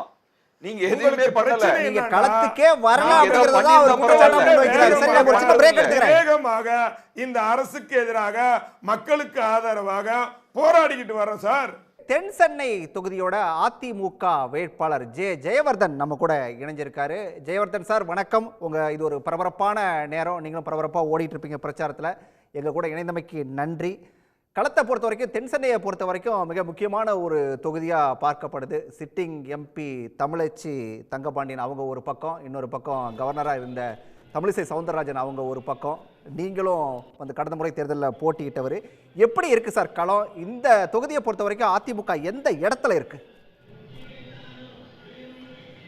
எப்பொழுதுமே இங்கே ஃபஸ்ட் நாங்கள் இருக்கோம், செகண்டும் தேர்ட் இடத்துல பிஜேபியா இல்லை திமுகன்னு சொல்லிட்டு இருக்கக்கூடிய நிலைமையில தான் இருக்குது. ஏன்னா போகுகின்ற இடமெல்லாம் உற்சாக விதத்திலே வரவேற்பு இருக்கிறது. மக்களை பொறுத்தவரை நாங்கள் வணக்கம் வச்சா மக்கள் எப்படி சொல்கிறாங்கன்னா ரெட்டலை காமிக்கிறாங்க, நீங்கள் தான் ஜெயிச்சிருவீங்கன்னு சொல்லிட்டு சொல்கிறாங்க. அந்தளவுக்கு மக்களிடத்துல ஒரு மிகப்பெரிய எழுச்சி இருக்குது. குறிப்பாக மகளிரை பொறுத்தவரையில் இந்த தேர்தலை அவங்க உன்னிப்பாக வந்து ஒரு முடிவெடுத்து விட்டு தான் இந்த தேர்தலில் வந்து பொறுத்தவரையில் இருக்காங்க. ஏன்னா இந்த திமுக அரசு பொறுத்தவரையில் தொடர்ந்து மக்கள் விரோத நடவடிக்கையில் ஈடுபடுகின்ற விதமாக அவங்களோட செயல்பாடு இருக்கிறது என்ற காரணத்தினால, குறிப்பாக சொல்லணும்னா ஒரு மகளிருக்கு அவங்க இருக்கக்கூடிய மாத கடைசியில் இருக்கக்கூடிய சேவிங்ஸை குறைத்திருக்கக்கூடிய அரசாங்கமாக இந்த அரசாங்கம் செயல்பட்டு கொண்டிருக்கிறது. சட்டம் ஒழுங்கு சீர்கேடு, விலைவாசி உயர்வு கட்டுக்கடங்காத விதத்தில் இருக்குது. 2021 2024 கம்பேர் பண்ணுறாங்க. ஒரு அத்தியாவசிய பொருட்களான சமையலுக்கு தேவையான தால்லாம் பார்த்திங்கன்னா கிட்டத்தட்ட 2.5 மடங்கு உயர்ந்து இருக்கிறது. இதையெல்லாம் பார்க்குறாங்க. இப்போ கோடை காலம் வருது, ஐஸ்கிரீமோட விலையை கூட உயர்த்திருக்கக்கூடிய ஒரு அரசாங்கமாக இந்த அரசாங்கம் இருக்கின்றது. பள்ளிக்கூட மாணவர்கள் சாப்பிடுவாங்க, அதில் கூட லாபம் பார்க்க வேண்டும் என்ற நோக்கத்துடன் உயர்த்திருக்கக்கூடிய அரசாங்கம். ஈபி கட்டணம் 2 மாதத்துக்கு ஒரு தடவை வரும்போது அந்த 4000 ரூபாய் 3000 ரூபாய் கட்டிட்டு இருந்தவங்க இப்போ பார்த்தீங்கன்னா 6000 ரூபாய் 7000 ரூபாய் கட்டக்கூடிய ஒரு நிலைமை ஏற்பட்டிருக்கு. மிடில் கிளாஸ் ஒட்டுமொத்தமாக பாதிப்படைந்திருக்கக்கூடிய ஒரு சூழ்நிலை ஏற்பட்டிருக்கு. சொத்து வரி உயர்வு, மின்கட்டண உயர்வு, சூவேஜ் மெட்ரோ வாட்டர் டேக்ஸ் உயர்வு, பால் விலை உயர்வு, இதெல்லாம் ஒட்டுமொத்தமாக மக்களை பொறுத்தவரையில் தெள்ள தெளிவாக இருக்கின்றார்கள். நம்ம இவர்களுக்கு ஒரு முடிவு கட்ட வேண்டும் என்று சொன்னால், இந்த திமுக ஆட்சிக்கு ஒரு முடிவு கட்ட வேண்டும் என்று சொன்னால், நாடாளுமன்ற தேர்தல் நம்மளுக்கு ஒரு பெரிய சந்தர்ப்பம் அமைஞ்சிருக்கு. அதனால் கண்டிப்பாக நம்பிக்கை நட்சத்திரமான அனைத்து இந்திய அண்ணா திராவிட முன்னேற்ற கழகத்துக்கு வாக்களிக்க வேண்டும். விலைவாசி உயர்வு பத்தி ஒரு பக்கம் நீங்க பேசுறீங்க, மகிழ்ச்சி. அதே நேரத்தில் அந்த விலைவாசி உயர்வுக்கு இது ஒன்றிய அரசு மீதான குற்றச்சாட்டை எந்த இடத்துலயும் அதிமுக வச்ச மாதிரி தெரியல. நீங்களும் கூட உங்களுடைய பிரச்சாரத்துல திமுக மீது தான் கடுமையான விமர்சனத்தை முன்வைக்கிறீங்க. இல்ல சார், பாஜகவை மேல எந்த விமர்சனத்தை முன்வைக்கிற மாதிரி தெரியலையே சார். நான் மொத்தமாகவே என்னுடைய என்டையர் கேம்பெயின் நீங்கள் பார்த்தீங்கன்னா நான் 2 விஷயம் பிரதானமாக நான் பேசுவேன். அதாவது திமுகவும் பாஜகவும் நம்மளுடைய தொகுதிக்கு செய்திருக்கக்கூடிய துரோகங்கள் என்ற அடிப்படையில் இப்போ சிஎம்ஆர்எல் எடுத்துங்க, சென்னை மெட்ரோ ரயில் எடுத்துங்க. ஃபேஸ் 1க்கு நான் நடவடிக்கை எடுத்தேன், அடிக்கல் நாட்டினேன், பொதுமக்கள் பயன்பாட்டுக்கு திறந்து வச்சுட்டேன். ஃபேஸ் 2க்கு நடவடிக்கை எடுத்தேன், அடிக்கல் நாட்டினேன், அது நடைபெற்று கொண்டது. இப்போ மத்தியில் இருக்கக்கூடிய பாஜக அதனுடைய பங்கை விடுவிக்கலை, அவங்க வஞ்சிக்கிறாங்கல்ல. இங்கே இருக்கக்கூடிய திமுக நாடாளுமன்றம் அது குறித்து நாடாளுமன்றத்தில் பேசலை, அவங்க எந்தவித நடவடிக்கையும் எடுக்க மாட்டாங்க அது குறித்து. இதனால் என்ன பண்ணுச்சு, மத்திய அரசாங்கம் இதான் சாக்குன்னு சொல்லிட்டு அவங்களோட பங்கு விடுவிக்கல, டிபிஆர்லேருந்து 5 ஸ்டேஷன் தூக்கிட்டாங்க. ஸோ இவங்க 2 பேரும் இணைஞ்சு நம்ம தொகுதிக்கு துரோகங்கள் இழுக்கிறாங்க. இப்போ வேளச்சேரி டு சென்ட் தாமஸ் பறக்கின்ற ரயில் திட்டம் இருக்குல்ல, இது குறித்து நாடாளுமன்ற உறுப்பினர் பொறுத்தவரையில் தொடர்ந்து நடவடிக்கை எடுத்திருந்தாங்கன்னா என்னால் 18 மாதங்களுக்குள்ளே முடிச்சிருக்கலாம். அவங்க விழுந்த கேர்டர் கூட போய் அவங்க பார்க்கல, திமுக நாடாளுமன்ற உறுப்பினர். மத்திய அரசாங்கம் பார்த்திங்கன்னா 5 வருஷமாக அந்த ப்ராஜெக்ட் குறித்து எந்தவித நடவடிக்கையும் எடுக்கலை. இப்போ இன்னொன்று பார்த்துங்க, நம்ம நாடாளுமன்ற தொகுதியில் இருக்கின்ற தேனாம்பேட்டில் இன்டெலெக்சுவல் ப்ராப்பர்ட்டி ஆப்லெட் போர்டு ஒன்று இருக்குது. இது மத்திய அரசாங்கத்தின் அலுவலகம். அது மத்திய அரசாங்கம் முடிவு எடுக்கிறது மூட வேண்டும் என்று இவர் நாடாளுமன்ற உறுப்பினராக இருந்த அந்த காலகட்டத்தில் இவங்க இது குறித்து இது நம்முடைய உரிமை, பெருந்த அண்ணா அவங்களுடைய தொகுதி, இது நம்முடைய உரிமையெல்லாம் விட்டுக் கொடுக்கூடாது இவங்க திமுக நாடாளுமன்ற உறுப்பினர் பேசியிருக்கணும்ல, அவங்க பேசலை. மத்திய அரசாங்கம் பார்த்தது இதுதான் சந்தர்ப்பம் என்று அதை மூடிவிட்டது. அவங்களும் வஞ்சிக்கிறாங்க, இவங்களும் வஞ்சிக்கிறாங்க. திமுக நாடாளுமன்ற உறுப்பினரும் செயல்படல, மத்திய அரசாங்கம் பொறுத்தவரை தொடர்ந்து நம்முடைய உரிமைகளை பறிக்கிறது. இல்ல ஒரே ஒரு குறுக்கீடு ஜெயவர்தன் சார், ஒரே ஒரு குறுக்கீடு தான். இப்ப கூட நீங்க திமுக மேல, திமுகவுடைய நாடாளுமன்ற உறுப்பினர் மேல தான் குற்றச்சாட்டு முன்வைக்கிறீங்களே தவிர பாஜக வஞ்சிக்குதுன்னு சொல்றேன், பாஜக முன்வைக்க மாட்டேங்கிறீங்களா சார்? இல்லை, நான் தெளிவாக சொல்கிறேன். கடந்த 5 ஆண்டு காலமாக பாஜக அரசு பொறுத்தவரையில் தென்சென்னை தொகுதிக்கு ஏன் தான் அப்படி வஞ்சிக்கிறாங்கன்னு எனக்கு தெரியல. நான் நாடாளுமன்ற உறுப்பினராக இருந்தபோது எடுத்துக்கூடிய நடவடிக்கையில் 140 கோடி ரூபாயில் நேஷனல் இன்ஸ்டியூட் ஆஃப் ஏஜிங் அமைச்சேன். நான் KK நகர் இஎஸ்ஐசி மருத்துவமனைக்கு 250 கோடி ரூபாய் 410 படுக்கை கொண்ட மருத்துவமனை உருவாக்கினேன். ஆனால் திமுக நாடாளுமன்ற உறுப்பினர் அந்த காலகட்டத்தில் மத்திய அரசாங்கம் என்ன விஷயம்னு தெரியல, தென்சென்னை தொகுதி வந்திக்க வேண்டுமா என்று எண்ணத்துடன் பாஜக செயல்படுதுன்னா, மருத்துவத்துறை சார்ந்து 5 வருடங்களில் நம்முடைய நாடாளுமன்ற தொகுதி எந்த விதத்திலும் மத்திய அரசாங்கம் எந்த நடவடிக்கையும் எடுக்கல. அது கேட்டார் போல் திமுக நாடாளுமன்ற உறுப்பினர் அவங்களோட செயல்பாடே இல்லையே, இதை நான் சொல்லித்தானே ஆகணும். ஸோ 2 பேருமே கூட்டாக சேர்ந்து தொகுதிக்கு துரோகம் இழைத்திருக்கின்றார்கள். அதை தான் நான் திருப்பி சொல்கிறேன். பாஜகவும் ஒரு பக்கம் வஞ்சித்திருக்கு, இந்த திமுக நாடாளுமன்ற உறுப்பினரும் வஞ்சித்திருக்காங்க. ஒட்டுமொத்தமாக பாதிக்கப்பட்டிருக்கு தென்சென்னை நாடாளுமன்ற தொகுதி மக்கள் தான். தென்சென்னை தொகுதியை பாஜக மிக முக்கியமான ஒரு தொகுதியாக பார்க்குது. அதனால தான் தமிழிசை சவுந்தரராஜனை களம் இறக்கியிருக்காங்க. எப்படி இருக்குது உங்களுக்கும் அவங்களுக்குமான போட்டி அப்படிங்கிறது களத்தில்? பாருங்கள், பாஜக பொறுத்தவரையில் ஒரு பேச்சு பொருளாக உண்மையாகவே மக்கள் இடத்துல இல்லைங்க. அப்படி இருக்கும்போது நீங்கள் மீடியா பொறுத்தவரையில் தான் பேசிகிட்டு இருக்கீங்க. களத்தில் அவங்களுக்கு ஒவ்வொரு பூத்துக்கும் அடிப்படையாக ஒரு தேர்தலில் வெற்றி பெற வேண்டும் என்று சொன்னால் களத்தில் பூத்தில் ஆட்கள் இருக்க வேண்டும். அது கூட இல்லாத ஒரு சூழ்நிலை, ஒரு ஃபவுண்டேஷன் ஸ்டோன் ஃபார் சக்ஸஸ், அதுதான் ஒரு தேர்தல் களம் எப்போது நடந்தாலும் ஒரு கட்சி அதை வச்சு தான் அடிப்படையில் வெற்றி பெறும். அதுவே இல்லாத போது, மக்களும் பேசாத போது எப்படி அது பொறுத்தவரையில் களத்தில் இருக்குதுன்னு நம்மளால் சொல்ல முடியும். பாஜக களத்திலே இல்லை. அவங்கள பொறுத்தவரையிலும் பார்த்தோன்னா நாங்கள் அதான் சொல்கிறோங்களே, 1வது இடத்துல நாங்கள் இருக்கோம், 2வது 3வது இடத்துக்குள்ளே வேணால் டிஎம்கேவும் பாஜக பொறுத்தவரையில் போட்டி போடலாம். நன்றி ஜெயவர்தன் சார், நீங்கள் உங்களுடைய பிரச்சாரத்தை தொடருங்க. வாழ்த்துக்கள். இணைந்தமைக்கு நன்றி. நன்றிங்க. பொன்ராஜ் சார், உங்ககிட்ட தான் ஜெயவர்தன் சார் பேசின விஷயங்களை கேட்டிருப்பீங்க. களத்தில் வந்து அதிமுக தான் இருக்குது, இங்கே வந்து போட்டி வந்து ரெண்டாவது இடத்துக்கான போட்டி அப்படிங்கிறது திமுகவுக்கும் பாஜகவுக்கும் தான் நடக்குது அப்படிங்கிற ஒரு பார்வையை அவர் முன்வைக்கிறாரு. இதை எப்படி எடுத்துக்கிறது? அவர் குறிப்பிட்டது வந்து தென் சென்னை தொகுதியை மட்டும்தான், இதை எப்படி எடுத்துக்கிறது? அது ஒரு வேட்பாளராக திரு ஜெயவர்தன் அவர்கள் அவர் நம்பிக்கையோடு பேசியிருக்கார். அவர் செய்த பணிகளை வந்து அவர் பட்டியலிட்டிருக்கிறார். அது அவருடைய நம்பிக்கையை சார்ந்தது. கண்டிப்பாக அவர் நன்றாக செய்திருந்தால் இன்னொரு விஷயத்தை அவர் சொன்னதை அப்படியே கடந்து போயிட முடியாது. களத்தில் பாஜகவே இல்லை அப்படின்னு குறிப்பிடுறாரு. அது உண்மைதான். அது அவர் சொன்னது உண்மைதான். களத்தில் பாஜக இல்லை. ஆனால் அவர் சொன்னது வந்து அதிமுக தான் ஃபஸ்ட்டில் இருக்குன்னு சொன்னது தான் நம்ப முடியலை. ஏன்னா களத்தில் இன்றைக்கு இருப்பது திமுக தலைமையிலான இந்தியா கூட்டணி. ஒட்டுமொத்த தமிழகத்திலும் திமுக தலைமையிலான இந்தியா கூட்டணி தான் களத்தில் முதலில் இருக்கிறார்கள். இரண்டாவது இடத்திற்கு கண்டிப்பாக அதிமுகவை ஸ்டெபிலைஸ் செய்திருக்கிறார் எடப்பாடி என்று தான் நான் சொல்ல வேண்டும். ஏனென்று சொன்னால் ஓபிஎஸ் அவர்களும் டிடிவி தினகரனும் எடுத்த அந்த பிஜேபி சார்பு நிலையால் அவர்கள் தங்கள் முகவரியை இழந்து அவர்கள் தங்களுக்கான வாக்குகளையும் இழந்து விட்டார்கள். எனவே கிரவுண்ட் லெவலில் வந்து எடப்பாடியை விட்டால் இனிமேல் அதிமுகவுக்கு யாரும் இல்லை என்று அதிமுக தொண்டர்கள் எடப்பாடி அவர்கள் பின்னால் இன்றைக்கு ஒருங்கிணைந்திருக்கிறார்களே தவிர, இன்றைக்கு எடப்பாடிக்கு இருக்கக்கூடிய மிகப்பெரிய சிக்கல் என்ன தெரியுமா? அது ஒரே ஒரு சிக்கல் தான். ஏன்னா இரண்டாம் இடத்திற்கு எடப்பாடி வந்தாக வேண்டும். எடப்பாடி வந்து திமுகவை தாண்டி இரண்டாம் இடத்திற்கு அனைத்து தொகுதிகளிலும் 40 தொகுதியில் வரணும். இது ஒரு மிகப்பெரிய சேலஞ்ச். இரண்டாம் இடத்தை வந்து பிஜேபிக்கு விட்டு கொடுத்தால் கண்டிப்பாக ஒரு தொகுதி விட்டு கொடுத்தாலும், அது கோயம்புத்தூராக இருக்கட்டும், இல்லை கன்னியாகுமரியாக இருக்கட்டும், இல்லை தென்சென்னையாக இருக்கட்டும், எந்த தொகுதியை அவர் விட்டு கொடுத்தாலும் அவருக்கு வந்து ஒரு மிகப்பெரிய சேலஞ்சு காத்து கொண்டிருக்கிறது. எனவே அதிமுக இன்றைக்கு கவனமாக இருக்க வேண்டியது பிஜேபியை வந்து 4வது இடத்திற்கு தள்ளுவதற்கு தான். அப்படி கவனமாக செயல்பட்டால் மட்டும்தான் அதிமுகவை அவர் காப்பாற்ற முடியும். அடுத்த தேர்தல்களில் அவர் தனிப்பட்ட தலைவராக, அதாவது அதிமுகவினுடைய தன்னிகரற்ற தலைவராக, தனிப்பட்ட தலைவராக அவர் உயர முடியும். அதுக்கான வேலைகளை அவர் பண்ணுறதுக்கு விட்டார்னா கண்டிப்பாக வந்து இது சேலஞ்சு வந்து எடப்பாடிக்கு தான் சேலஞ்சு. எடப்பாடிக்கு பிஜேபி வச்ச சேலஞ்சு.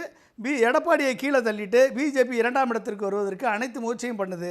ஆனால் இடையில சீமான் ஒருத்தர் இருக்கார் என்பதை இவர்கள் மறந்து விட்டார்கள் பிஜேபிக்காரர்கள். எனவே சீமான் கூட போட்டி போட்டு இவர்கள் 3ஆம் இடத்திற்கு வருவதற்கு முயற்சி செய்ய வேணும்.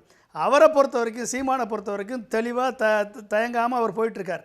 இன்றைக்கு அதிமுகவை பிடிக்காதவர்கள், திமுகவை பிடிக்காதவர்கள், பிஜேபியை பிடிக்காதவர்கள் அனைவருக்கும் இருக்கக்கூடிய ஒரே ஒரு வாய்ப்பு சீமான் தானே, நாம் தமிழர் தானே.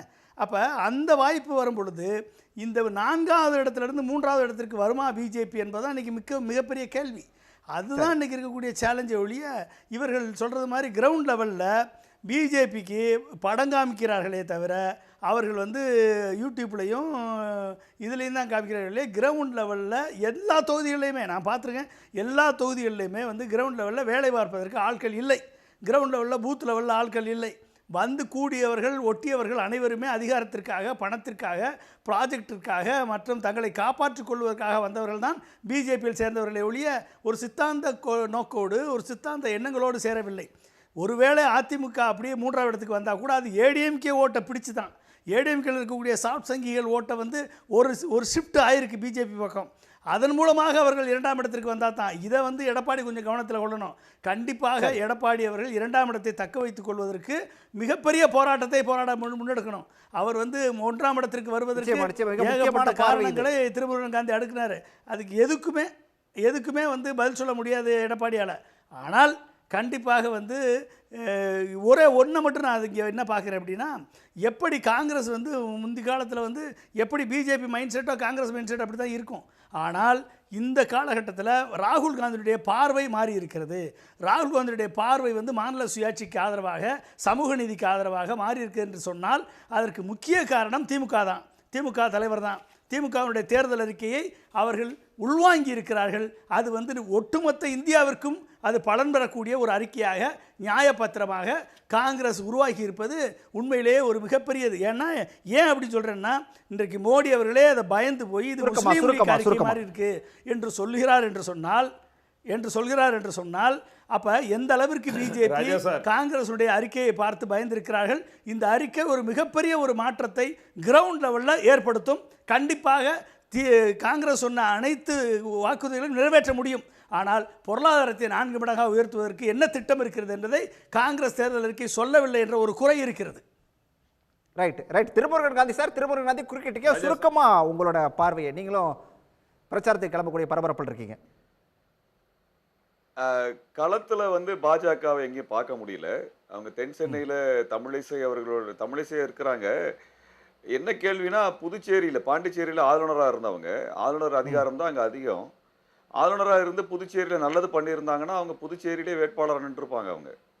ஆனால் அவங்க புதுச்சேரியில் நின்று அவங்க டெபாசிட்டோட வாங்க முடியும் நல்லாவே தெரியும். அதனால தென் சென்னை வந்திருக்கிறாங்க. இது மாதிரி நிலை தான் பாஜகவினுடைய வேட்பாளர்களுக்கு எல்லா இடத்துலையும் நிலை இருக்குது. பாஜக வந்து அது அவங்க ஊடகத்தில் மட்டும்தான் அவங்களோட ப்ரெசன்ஸ் இருக்கு, அவங்களுடைய இருப்பு இருக்கே ஒழிய வேற எங்கேயுமே அவங்க களத்தில் எங்கேயும் நாங்களால் பார்க்க முடியல. அதிமுகவை பொறுத்த வரைக்கும் அவநம்பிக்கை இருந்து கொண்டே தான் இருக்கிறது. இது வெறும் மாநில தேர்தலாக பார்த்துட்டோம் அப்படின்னா நம்ம மோடியினுடைய ஆட்சி அகற்றுவதிலே நம்மளுக்கு இருக்கக்கூடிய ஒரு நெருக்கடியை நம்ம வந்து புரிந்து கொள்ள முடியாது. முஸ்லீம்களை நாங்கள் இனப்படுகொலை செய்வோம் அப்படின்னு பகிரங்கமாக சொல்ல ஒரு பாஜக கட்சியினர், இஸ்லாமியர்கள் முஸ்லீம்கள் இனப்படுகொலை ஆவதற்கான சூழல் அதிகமாக இருக்கிறது என்று சர்வதேச மனித உரிமை அமைப்புகள் வெளிப்படையாக அறிவித்த பிறகு நம்ம பாஜகவை முழுமையாக ஒற்றை குரலோடு எதிர்க்காம அது வெறுமன ஒவ்வொரு தொகுதி அளவுல மட்டுமே சண்டையை போட ஆரம்பிச்சோம்னா அது பாஜகத்தை சாதகமாக பிணிக்கும். அவரு தென் சென்னை வேட்பாளர், அதிமுக வேட்பாளர் நிறைய விடயங்களை சொன்னார். ஒரு விஷயத்தை தெளிவாக சொல்ல மாட்டேங்கிறாங்க. நாங்கள் வந்து இஸ்லாமியர்களுக்கு எதிராக, சிறுபான்மையினருக்கு எதிராக இருக்கக்கூடிய, தமிழ்நாட்டுக்கு எதிராக இருக்கக்கூடிய மோடியை ஆட்சி அமைக்க விடமாட்டோம் அப்படின்னு அவங்க இது வரைக்குமே பேச மாட்டேங்கிறாங்க. அதுதான் பெரிய நீங்க சொன்ன அந்த விஷயத்தை ஜவஹர் அலியாவது சொல்லுவாரான்னு அவர்கிட்ட கேட்டு, மோடி ஆட்சியை நாங்க அமைக்க விடமாட்டோம்னு அவர் என்னைக்கு பேசுறாங்களோ அன்னைக்கு தாங்க அவங்க மேல நம்பிக்கை வரும். அது ரைட். ஜவஹர் அலி அவர் சொல்றதை ஏதாவது சொல்ல முடியுமா? வாய்ப்பு இருக்கா? நாங்கள் மோடி மீண்டும் வேண்டாம் மோடின்று தெளிவாவே சொல்லிட்டோம். மீண்டும் மோடி வேண்டாம் மோடிங்கிறது தெளிவா சொல்றோம். நாங்க திமுகவும் சரிசமமாக எதிர்க்கிறோம்.